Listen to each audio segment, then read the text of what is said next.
Yeah, passport verification using Zigbee technology, RFID transmitter module and RFID transmitter and Zigbee receiver, Zigbee transmitter and Zigbee receiver, 16x2 LCD display. So now I'm going to start the power supply. Passport verification system using RFID and Zigbee technology. So there are two unauthorized and three authorized car. Okay.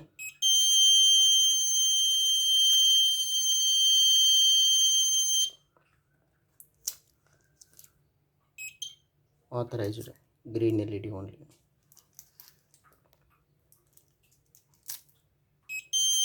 Unauthorized